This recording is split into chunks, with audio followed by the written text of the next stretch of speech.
उपवासाचे पदार्थ रेसिपी प्रकार 1 पाहूयात। त्यासाठी गॅसवर मी कढई गरम करायला ठेवली आहे। कढई घेताना लक्षात ठेवा जाड बुडाची घ्यायची, म्हणजे शेंगदाणे छान खरपूस असे भाजले जातात। कढई गरम झाली की आता यामध्ये इथे मी अर्धा किलो इतके शेंगदाणे घेतले आहेत। शेंगदाणे मी गावठी वापरते, तुम्ही विकतचे वापरले तरी सुद्धा चालतील।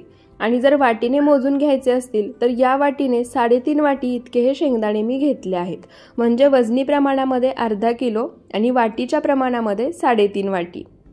आता मीडियम टू लो फ्लेम वरती हे शेंगदाणे साल टचकेपर्यंत एकसारखे हलवत छान खरपूस असे भाजून घ्यायचे।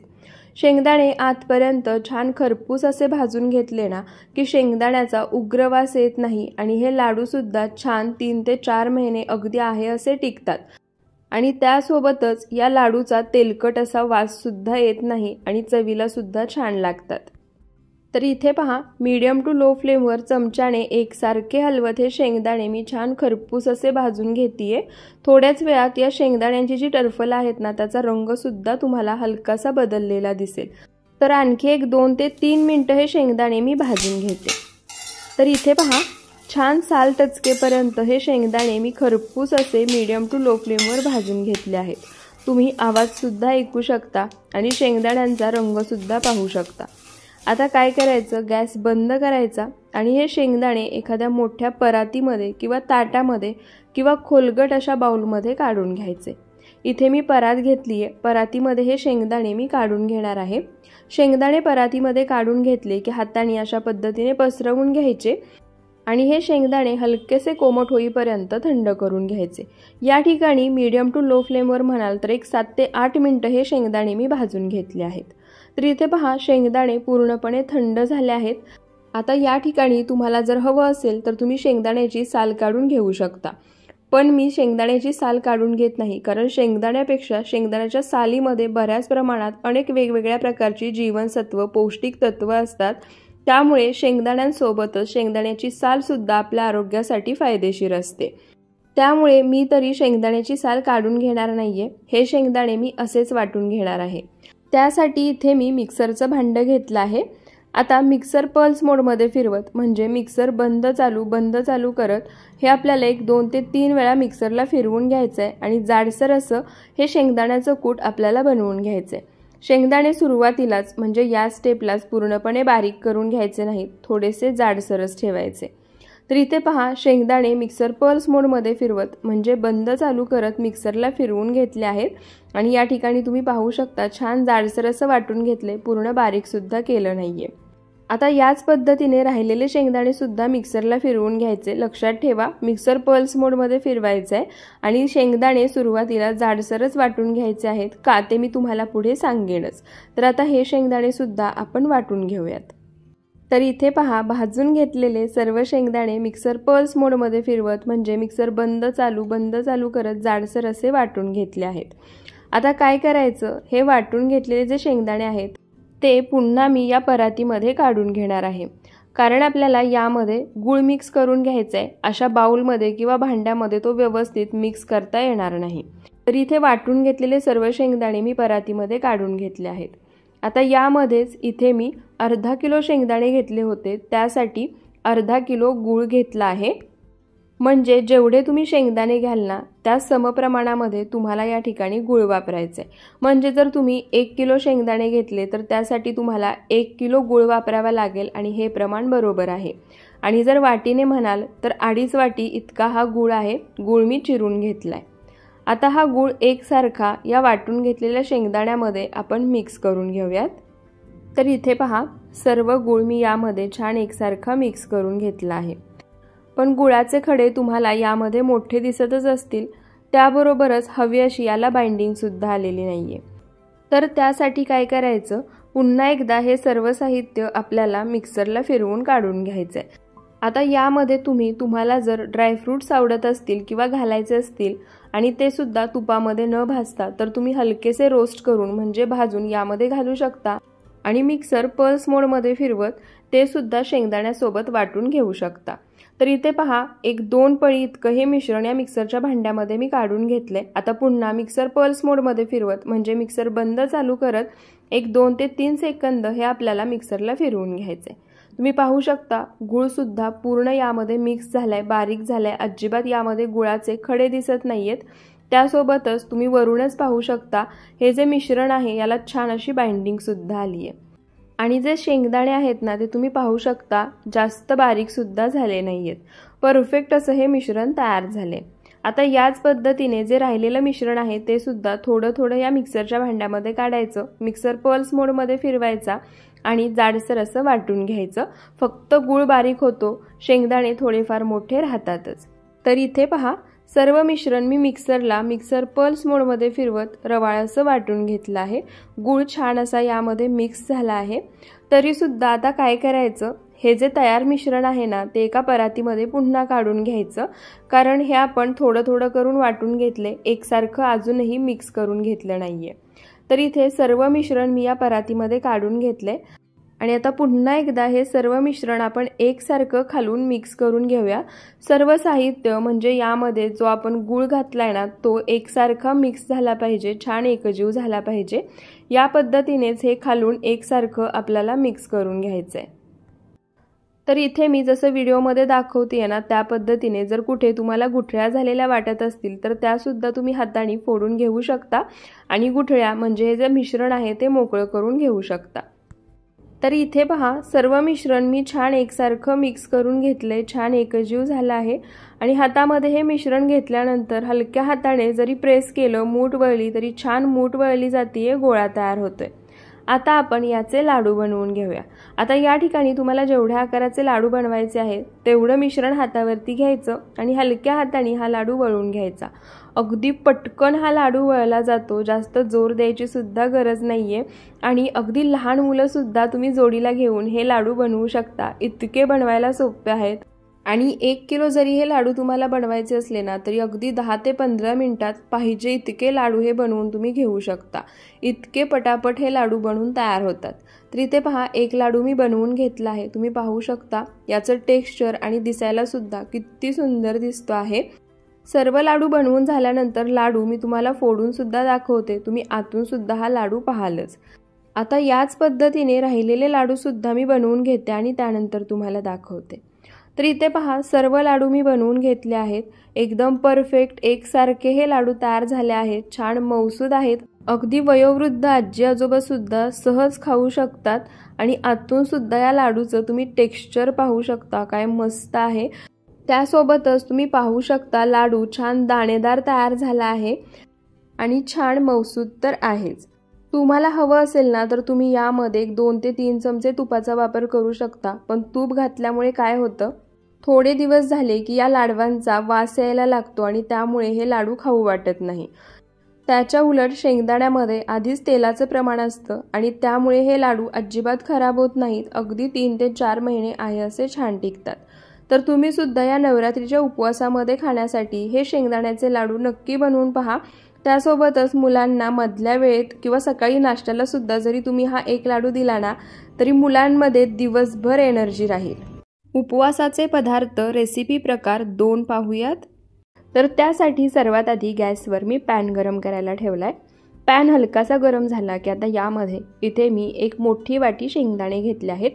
इथे मी घरचे गावठी शेंगदाणे वापरतीये, तुम्ही विकतचे वापरले तरी सुद्धा चालतील। शेंगदाणे पॅन मध्ये काढायचे आणि आता मीडियम टू लो फ्लेमवर हे शेंगदाणे छान साल टचकेपर्यंत खमंग खरपूस होईपर्यंत भाजून घ्यायचे।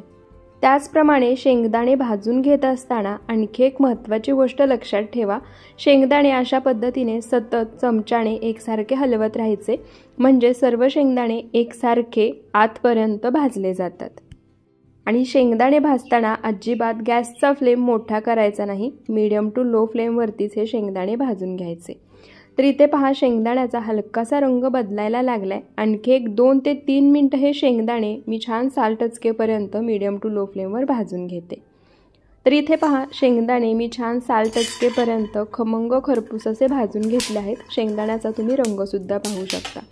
आता गॅस बंद करायचा आणि हे शेंगदाणे मी इथे एक ताट घेतले, या ताटामध्ये काढून घ्यायचे। शेंगदाणे ताटामध्ये काढून घेतले की असे हलकेसे पसरवायचे आणि थोडेसे म्हणजे 5 ते 10 मिनिटं थंड करून घ्यायचे। तर इथे पहा शेंगदाणे 10 मिनिटं मी पूर्णपणे थंड करून घेतले आहेत। आता अशा पद्धतीने शेंगदाण्याची साल काढून घ्यायची। तुम्हाला हवं असेल तर शेंगदाणे तुम्ही सालीसहित वापरले तरी सुद्धा चालेल। ही शेंगदाण्याची चिक्की जरी शेंगदाणे सालीसहित वापरले ना तरी सुद्धा खायला मस्तच लागते। त्याचप्रमाणे शेंगदाणे हलकेसे गरम आहेत तेव्हाच याची साल काढून घ्यायची। शेंगदाणे जर पूर्णपणे थंड झाले ना तर साल व्यवस्थित निघत नाही। तर इथे पहा, सर्व शेंगदाण्याची साल मी काढून घेतली आहे। थोडेफार शेंगदाणे आहेत की ज्याची साल निघाली नाही। आता काय करायचं, बऱ्याच वेळा आपण शेंगदाण्याची साल काढून घेतली की शेंगदाणे पाकडून घेतो आणि अगदी घरभर आणि बाहेर जरी पाकडले ना तरी पूर्ण अंगणात याची घाण होते। त्यासाठी तसं न करता इथे मी तुम्हाला एक ट्रिक सांगते।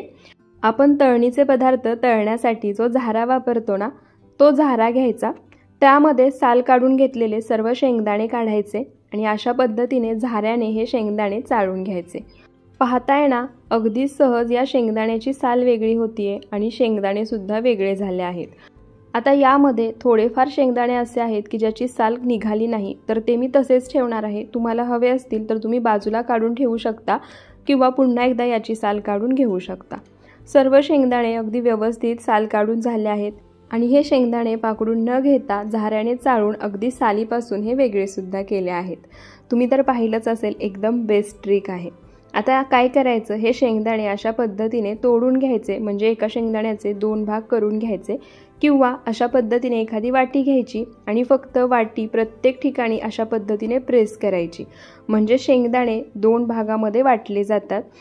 म्हणजे आपण जेव्हा विकतची शेंगदाणा चिक्की आणतो तेव्हा त्यामध्ये तुम्ही पाहताच शेंगदाण्याचे तुकडे असतात, तर तसेच तुकडे वाटीने अशा पद्धतीने प्रेस केलं या शेंगदाण्याचे सुद्धा होतात आणि ही चिक्की अगदी आपण विकत आणतो त्याच चिक्कीसारखी होते, दिसायला सुद्धा आणि चवीला सुद्धा। तर इथे पहा, सर्व शेंगदाण्यावरती वाटीने हलक्या हाताने एकसारखं मी प्रेस करून घेतलं आहे। शेंगदाण्याचे हवे आहेत तशा क्वांटिटीमध्ये अगदी तसेच तुकडे सुद्धा तयार झाले आहेत। आता आपण चिक्की बनवून घेऊया। त्यासाठी पुन्हा तोच पॅन मी गॅसवर गरम करायला ठेवलाय। गॅस चालू करायचा आणि आता यामध्ये ज्या वाटीने मोजून आपण शेंगदाणे घेतले होते ना त्याच वाटीने मोजून यामध्ये 1 वाटी चिरलेला किंवा किसलेला गूळ घालायचा। इथे मी गूळ किसून घेतला आहे। गूळ किसून किंवा चिरून घेतला ना की अगदी पटकन वितळतो, जास्त वेळ लागत नाही। आणि आता त्यामध्येच बरोबर नाश्त्याच्या चमच्याने मोजून 1 चमचा पाणी घालायचं। पाण्याचा वापर यामध्ये अजिबात जास्त करायचा नाही, जेवढं मी इथे पाणी दाखवले तेवढंच घालायचं। पाणी घातल्यानंतर आता मंद आचेवरती गूळ एकसारखा फिरवत वितळवून घ्यायचा। गूळ वितळायला लागला की तुम्ही इथे पाहू शकता हा गूळ खाली पॅनला आणि चमच्याला चिटकतोय। तर त्यासाठी काय करायचं, यामध्ये मी पोहे खायच्या चमच्यानी म्हणजे नाश्त्याच्या चमच्यानी ना 2 चमचे तूप घालणार आहे। तूप घातल्यामुळे काय होतं, एकतर गूळ खाली पॅनला आणि चमच्याला चिटकत नाही, एकसारखा वितळतो। त्याचसोबत आपण गुळाचा जो पाक बनवतोय ना त्याला शाईन म्हणजे चकाकी सुद्धा खूप मस्त येते। जेव्हा आपण तूप या पाकामध्ये मिसळू ना तेव्हाच तुम्ही पाहाल। तर इथे पहा, तूप पाकामध्ये मिसळले आणि या स्टेपला तुम्ही हा जो गुळ आपण वितळवून घेतलाय त्याला आलेली चकाकी पाहू शकता। तर इथे तूप घातल्यानंतर 1-2 मिनिटं गूळ मी अशाच पद्धतीने एकसारखा मिक्स करून घेतलाय। गुळाची तुम्ही कन्सिस्टन्सी पाहू शकता। तर इथे गूळ पहिल्यापेक्षा थोडासा घट्टसर झालाय। आता लगेच पाक तयार झाला आहे का चेक करायचं। 1-2 ते 3 वेळा तरी सतत पाक तयार झाला आहे का हे चेक करत राहायचं, म्हणजे व्यवस्थित कळेल। तर इथे थोडासा पाक मी एका वाटीमध्ये पाणी घेतले त्यामध्ये काढून घेतला होता। पाक हातामध्ये घेतल्यानंतर तुम्ही पाहताय इथे अशी तार तयार होतीये, म्हणजे पाक अजूनही तयार झाला नाहीये। तर आणखी 1-2 ते 3 मिनिटं मंद आचेवरती हा पाक मी असाच शिजवून घेणार आहे। थोड्या वेळानंतर आपण पुन्हा चेक करून बघूयात। तर इथे पहा, मंद आचेवर 1-2 ते 3 मिनिटं हा पाक मी पुन्हा शिजवून घेतला आहे। पहिल्यापेक्षा पाकाचा तुम्ही रंग पाहू शकता, त्यासोबतच पाकाची कन्सिस्टन्सी सुद्धा पाहू शकता। आता पुन्हा थोडासा पाक वाटीमध्ये जे पाणी घेतले त्यामध्ये काढायचा आणि ते तुम्ही बघू शकता अजूनही हा पाक थोडासा लवचिकच आहे। पुन्हा 1-2 मिनिटं हा गूळ मी शिजवून घेतलाय। आता पुन्हा चेक करूया। पाक वाटीमध्ये घेतला की 1-2 सेकंद थांबायचं, पाक सेट होऊ द्यायचा आणि आता पहा तुम्ही अगदी टॉफी असते ना म्हणजे चॉकलेट असतं तसा हा पाक तुटतोय, परफेक्ट तयार झालाय। त्यासोबतच पाकाची कन्सिस्टन्सी आणि रंग सुद्धा तुम्ही पाहू शकता। आता यामध्ये हा सिक्रेट पदार्थ घालायचा, तो म्हणजे इथे मी पाव चमचा खायचा सोडा घातलाय। सोडा घातल्यानंतर तुम्ही पाहू शकता पाकाला हलकासा फेस आलेला दिसेल। एक अर्धा मिनिट हा सोडा पाकामध्ये मिक्स करून घ्यायचा। खायचा सोडा यामध्ये घातला ना की ही शेंगदाणा चिक्की अगदी आपण विकत मार्केटमधून आणतो ना तशी तयार होते। दाताला चिटकत नाही आणि छान खुसखुशीत कुरकुरीत अगदी संपेपर्यंत आहे अशी राहते। तर इथे आता काय करायचं, सोडा पाकामध्ये मिक्स करून एक अर्धा मिनिट शिजवून घेतलं। गॅस बंद करायचा आणि आता जे आपण शेंगदाणे साल काढून फोडून घेतले आहेत ना ते यामध्ये घालायचे आणि एकसारखे मिक्स करून घ्यायचे। आता या ठिकाणी जेव्हा पाक तयार होत होता तेव्हाच एका चॉपिंग बोर्डला मी तूप लावून घेतलं आहे, त्यावरतीच हे मिश्रण आपल्याला काढून घ्यायचं आहे। तुम्ही सुरुवातीला सुद्धा लावून घेऊ शकता, तुम्हाला दाखवायचं माझ्या लक्षात नाही त्यामुळे ती क्लिप मी घेतली नाहीये। तर इथे पहा सर्व शेंगदाणे मी पाकामध्ये छान एकसारखे मिक्स करून घेतले आहेत। इथून पुढची प्रोसेस आपल्याला जोपर्यंत हे मिश्रण गरम आहे तोपर्यंतच करून घ्यायचे आहे। त्यासाठी लगेच इथे हा चॉपिंग बोर्ड मी तूप लावून घेतलाय ना त्यावरती हे मिश्रण काढून घ्यायचं। आता हे मिश्रण गरम आहे तेव्हाच तुम्हाला कोणत्या आकारामध्ये या चिक्क्या बनवायच्या आहेत तशा तुम्ही सेट करून घेऊ शकता। आणखी एक वेगळी पद्धत आहे पण मी तुम्हाला नंतर कधी व्हिडिओ बनवला ना तेव्हा दाखवीन। एकदम मस्त या चिक्क्या छान अशा आकारामध्ये बनून तयार होतात। आज मी चौकोनी आकारामध्येच या चिक्क्या तयार करणार आहे। सर्व मिश्रण मी या चॉपिंग बोर्डवरती काढून घेतलं आहे। आता लगेच हे मिश्रण आपल्याला पसरवून घ्यायचं आहे। त्यासाठी इथे मी एक वाटी घेतली आहे। वाटीने अशा पद्धतीने तुम्ही हे मिश्रण प्रेस करून पसरवून घेऊ शकता। जर तुम्हाला हे मिश्रण वाटीने पसरवून घेता येत नसेल तर अशा पद्धतीने हाताने सुद्धा थापून सेट करून घेऊ शकता। पण बऱ्याच वेळा काय होतं, मिश्रण गरम असतं त्यामुळे हाताला सुद्धा चटके बसतात। त्यासाठी आणखी एक वेगळी आणि सोपी पद्धत सांगते। इथे मी लाटणं घेतले, लाटण्याला ना तुपाने ग्रीस करून घेतलं आहे, म्हणजे तूप लावून घेतलं आहे। आता जसं मी व्हिडिओमध्ये दाखवतेय त्या पद्धतीने हे मिश्रण लाटून घ्यायचं। पाहताय ना छान एकसारखं लाटलं जाते, अजिबात लाटण्याला खाली चिटकत नाहीये आणि व्यवस्थित एकसारखं लाटता येते। आता तुम्हाला केवढ्या जाडीची ही चिक्की बनवायची आहे त्यानुसार तुम्ही हे मिश्रण लाटून घेऊ शकता। मोठ्या जाडीची बनवायची असेल जाडसर ठेवलं तरी सुद्धा चालेल, पातळ बनवायचे असेल तर हे मिश्रण सुद्धा लाटण्याने एकदम पातळ असं लाटून घेतलं तरी सुद्धा चालेल। तर इथे मी थोडंसं जाडसर ठेवूनच हे मिश्रण लाटण्याने लाटून घेतले। आता हे मिश्रण गरम आहे तेव्हाच याच्या आपल्याला लगेच वड्या पाडून घ्यायच्या आहेत। तर मी अशा पद्धतीने उभ्या आणि आडव्या वड्या पाडून घेणार आहे, म्हणजे छान चौकोनी आकारामध्ये ही चिक्की तयार होईल। तर इथे मी उभ्या वड्या पाडून घेतल्या आहेत, आता आडव्या सुद्धा कट करून घेते। तर इथे पहा चौकोनी आकारामध्ये या चिक्क्या तयार होतील असं हे मिश्रण मी कट करून घेतलं आहे। आता हे मिश्रण आपण पूर्णपणे थंड होऊ देऊयात आणि त्यानंतर तुम्हाला तयार झालेली चिक्की दाखवते। तर इथे पहा सर्व मिश्रण हे पूर्णपणे थंड झाले। चॉपिंग बोर्डला आपण तूप लावून घेतलं होतं त्यामुळे मिश्रण परफेक्ट आणि सहज याच्यापासून वेगळं झालं आहे। आता जसे या चिक्कीला आपण कट मारून घेतले आहेत ना तशाच या चिक्क्या तयार करून घेऊयात। तर इथे पहा छान चौकोनी आकारामध्ये या चिक्क्या तयार झाल्या आहेत, अगदी सहज वेगळ्या होत आहेत, अजिबात लवचिक झाल्या नाही आहेत किंवा चिटकत नाही आहेत। जशी विकतची चिक्की असते ना तशाच या बाजूला होत आहेत। आणि इथे तुम्ही पाहू शकता परफेक्ट अशी आपली शेंगदाणा चिक्की बनवून तयार झाली आहे। दिसायला जितकी सुंदर दिसते ना बनवायला आणि चवीला तितकीच भारी, सोपी आणि जबरदस्त आहे। इथे तुम्ही चिक्कीचा आवाज ऐकू शकता, त्यासोबतच चिक्की मी तुम्हाला तोडून सुद्धा दाखवते आहे ना अगदी विकतच्या चिक्कीसारखी। तर तुम्ही सुद्धा या नवरात्रीमध्ये ही शेंगदाणा चिक्की नक्की बनवून पहा। आणि हो, खायचा सोडा यामध्ये घालायला विसरू नका। तुम्ही एकदा माझ्या पद्धतीने खायचा सोडा घालून ही चिक्की बनवून पहा। खरं सांगते आत्तापर्यंत जितकी परफेक्ट झाली नसेल ना त्यापेक्षा कितीतरी पटीने परफेक्ट ही शेंगदाणा चिक्की बनवून तयार होईल। उपवासाचे पदार्थ रेसिपी प्रकार 3 पाहूयात। त्यासाठी इथे मी खलबत्ता घेतलाय, आपल्याला एक वाटण तयार करून घ्यायचंय।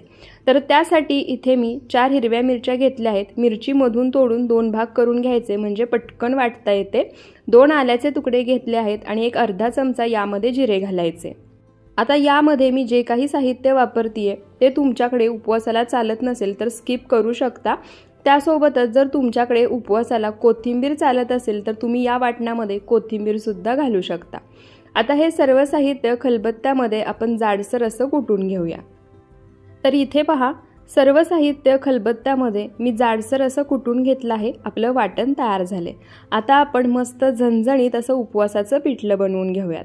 तर त्यासाठी मी गॅसवर कढई गरम करायला ठेवली आहे। कढई छान गरम झाली की आता यामध्ये 1-2 मोठे चमचे तेल घालायचं। तेल छान कडकडीत गरम झालं की आता यामध्ये आपण जे आलं, हिरवी मिरची आणि जिऱ्याचं वाटण तयार करून घेतलंय ते वाटण घालायचं आणि वाटणाचा कच्चेपणा जाईपर्यंत आपल्याला हे परतून घ्यायचंय। तर इथे पहा, मध्यम आचेवर वाटणाचा कच्चेपणा जाईपर्यंत हे वाटण मी परतून घेतलंय। त्यानंतर आता यामध्ये एक छोटा अर्धा चमचा जिरेपूड घालायची आणि 1 चमचा काश्मीरी लाल मिरची पावडर घालायची। ही मिरची पावडर तिखटाला कमी असते पण याने रंग खूप छान येतो। तुम्हाला जर जास्त प्रमाणामध्ये तिखट चमचमीत खायला आवडत असेल ना, तर जी तिखट लाल मिरची पावडर असते ती तुम्ही वापरू शकता। लाल मिरची पावडर आणि जिरेपूड घातल्यानंतर एक अर्धा मिनिटभर पावडर मसाले मी परतून घेतले। त्यानंतर आता यामध्ये 1-1.5 ग्लास इतकं पाणी घालायचं आणि पाणी घातल्यानंतर यामध्ये एक अर्धा चमचा किंवा चवीनुसार सेंधव मीठ घालायचं आणि आता मोठ्या आचेवरती याला एक उकळी काढून घेऊयात। आता या पाण्याला उकळी येते तोपर्यंत आपण पिठल्यासाठी लागणारं मिश्रण तयार करून घेऊयात। तर त्यासाठी इथे मी एक बाउल घेतलाय। आता यामध्ये नाश्त्याच्या चमच्याने 3 चमचे इतकं मी राजगिऱ्याचं पीठ घेणार आहे। 3 चमचे पीठ घेतल्यानंतर आता यामध्ये लागेल असं थोडं थोडं पाणी घालायचं आणि गुठळ्या न होता एकदम सैलसर असं हे मिश्रण आपल्याला तयार करून घ्यायचं आहे। लक्षात ठेवा, अजिबात गुठळ्या पिठाच्या यामध्ये राहिल्या नाही पाहिजेत। एकदम सैलसर असं हे मिश्रण तयार व्हायला हवं। त्यामुळे लागेल असंच थोडं थोडं पाणी घालायचं, पीठ त्यामध्ये मिक्स करून घेत राहायचं, म्हणजे परफेक्ट कन्सिस्टन्सीमध्ये सुद्धा हे मिश्रण जसं आपल्याला हवं आहे तसं तयार होतं। तर इथे पहा, लागेल असं थोडं थोडं पाणी घालून सर्व गुठळ्या मोडून घेत छान सैलसर असं मिश्रण मी तयार करून घेतलं आहे। या ग्लासनी अर्ध्या ग्लासापेक्षा थोडंसं कमी इतकं हे पाणी मला मिश्रण तयार करण्यासाठी लागलं। मिश्रण तयार झाले तोपर्यंत पाण्याला सुद्धा छान खळखळून उकळी आली आहे। आता गॅसचा फ्लेम पूर्णपणे लो करायचा आणि यामध्ये जे राजगिऱ्याच्या पिठाचं आपण मिश्रण तयार करून घेतलं आहे ते मिश्रण घालायचं।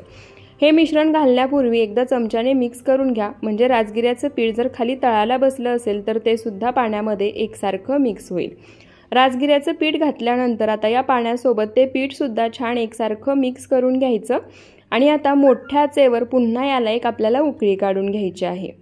तर इथे पहा, राजगिऱ्याचं पीठ घातल्यानंतर पुन्हा या पाण्याला मी छान खळखळून मोठ्या आचेवरती उकळी काढून घेतली आहे। आता गॅसचा फ्लेम पूर्णपणे लो करायचा आणि यामध्ये इथे मी नाश्त्याच्या चमच्याने 4 चमचे इतके भाजलेल्या शेंगदाण्याचं कूट घेतले।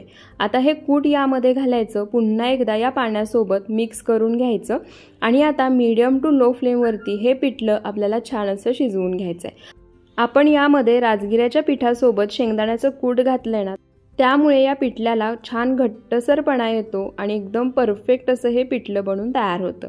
आता हे पिठलं शिजतंय तोपर्यंत आपण मस्त गरमागरम उपवासाची भाकरी बनवून घेऊयात। तर त्यासाठी हे पिठलं बाजूच्या गॅसवरती मी शिजण्यासाठी ठेवून देते आणि आता आपण भाकरी बनवून घेऊयात।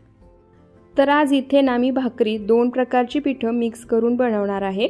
त्यासाठी इथे मी परात घेतली आहे। आता यामध्ये इथे मी अर्धी वाटी राजगिऱ्याचं पीठ घेतले ते घालायचं आणि त्यासोबतच यामध्ये इथे मी 1 वाटी भगरचं पीठ घेतले ते घालायचं। आता जर भगरचं पीठ तुम्हाला तयार करायचं असेल तर काय करायचं, 1 किलो भगर घ्यायची, त्यामध्ये अर्धा किलो साबुदाणा घालायचा, दोन्ही मिक्स करायचं, हलकंसं भाजून घ्यायचं आणि चक्कीतून दळून आणायचं। आता त्यानंतर यामध्ये थोडंसं चवीनुसार मीठ घालायचं आणि आता ही दोन्ही पिठं आणि मीठ एकसारखे मिक्स करून घ्यायचे।